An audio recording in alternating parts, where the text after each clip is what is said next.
विपक्ष विपक्ष विपक्ष। आज ये शब्द सुनते ही दिमाग में एक लाचार और कमजोर विपक्ष पार्टी का चित्र बनता है। एक समय था जब विपक्षी पार्टियों के सामने किसी भी पार्टी की जीतने की हिम्मत नहीं थी, लेकिन आज विपक्ष की दशा बहुत ही खराब है और ये चिंता का विषय है, क्योंकि एक मजबूत देश के लिए एक मजबूत विपक्ष को होना जरूरी है।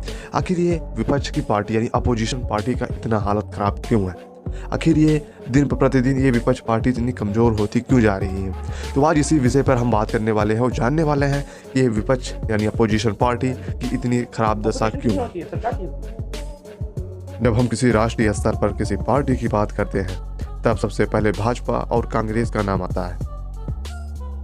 मौजूदा सरकार भाजपा का है, जिसने 2014 में 282 और एनडीए ने 336 सीटें जीतकर केंद्र में अपनी सरकार बनाई और फिर एक बार अपने कार्यों से लोगों को प्रभावित करके 2019 में पूर्ण बहुमत की फिर से सरकार बनाई। और अगर हम कांग्रेस की हालत देखें तो दिन प्रतिदिन खराब होती जा रही। आखिर विपक्ष का कमजोर होने का कारण क्या है? विपक्ष की इतनी खराब दुर्दशा क्यों है? कांग्रेस, जिसने 70 दशक तक भारत पर राज किया, वो आज अपना वजूद बचाने के लिए संघर्ष कर रहा है। कांग्रेस को 2014 के हार के बाद सिर्फ निराशा हाथ लगी है। कांग्रेस ने बहुत सारे विधानसभा के इलेक्शन हारे हैं और 2019 में कांग्रेस ने महागठबंधन, लेकिन फिर भी अपना इज्जत बचाने में कामयाब ना रही।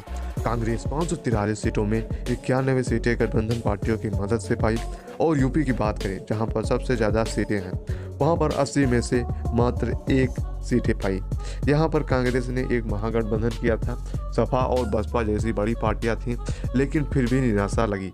और अभी 2022 के यूपी विधानसभा इलेक्शन में 403 में से 2 सीटें पाई और भाजपा 255 सीटें पाई। कांग्रेस के लिए ये इलेक्शन बहुत महत्वपूर्ण था, क्योंकि यूपी में ही सबसे ज़्यादा सीटें हैं और इसीलिए ये यूपी का इलेक्शन सभी सरकार के लिए महत्वपूर्ण होता है। विपक्ष के कमज़ोर होने का कारण क्या है? विपक्ष का कमज़ोर होने का कारण, आज विपक्ष का कमज़ोर होने का कारण वे खुद हैं, क्योंकि उन्होंने किसी भी गंभीर समस्या को एक आंदोलन के भांति उठा नहीं पाए। उन्होंने किसी भी मुद्दे को के जरिए सरकार को घेर नहीं पाए, उल्टा वे खुद घिर गए। विपक्ष ने सरकार के हर फैसले का विरोध किया, फिर वो चाहे सही हो या गलत।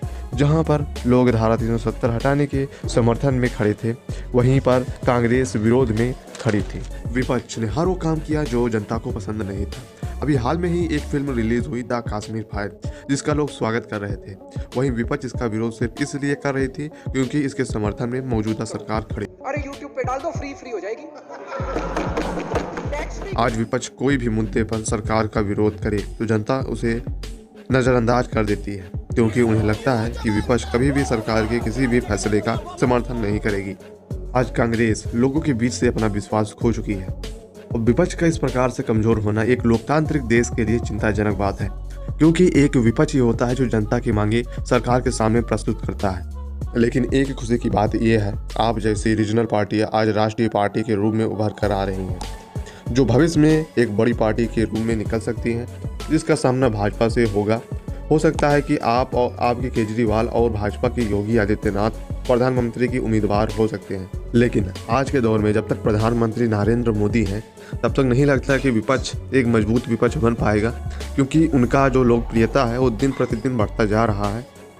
और हो सकता है कि कुछ दशक बाद में जो कांग्रेस है इसका वजूद ही मिट जाए, और ये लोगों के लिए चिंताजनक बात है, क्योंकि किसी भी लोकतांत्रिक देश के लिए उसका विपक्ष का मजबूत होना ज़रूरी है, क्योंकि वो विपक्ष ही है जो लोगों की आवाज़ को उठाती है और लोगों के अधिकारों का हनन होने से बचाती है और सरकार के गलत फैसलों का विरोध करती है।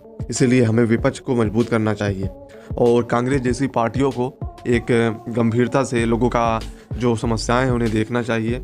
और रीजनल पार्टियां जो हैं वो भी काफ़ी स्तर से उभर कर आ रही हैं और अपना अच्छा प्रदर्शन कर रही हैं। कांग्रेस को एक मजबूत विपक्ष के तौर पे उभर कर आना चाहिए था, क्योंकि कांग्रेस एक राष्ट्रीय स्तर की पार्टी है जो लोगों की समस्याओं को सरकार के सामने रख सकती है और जनता के हक के लिए लड़ाई लड़ सके। लेकिन आज कांग्रेस की हालत ऐसी है कि वो अपनी बावजूद की लड़ाई लड़ रही है। तो मित्रों, आप लोगों को क्या लगता है, क्या भारत के लिए एक विपक्ष पार्टी को मजबूत होना ज़रूरी है या होना चाहिए, या फिर भाजपा जैसी पार्टियों के सामने विपक्ष की हिम्मत नहीं हो रही है कि वो उभर कर आ सकें और लोगों को विश्वास जीत सकें? आपको क्या लगता है, कमेंट में ज़रूर बताएं। और बताएं कि आपके लिए हम कैसी वीडियो लाएं। और फिर मिलते हैं अगली बार आपके लिए एक नई वीडियो के साथ में।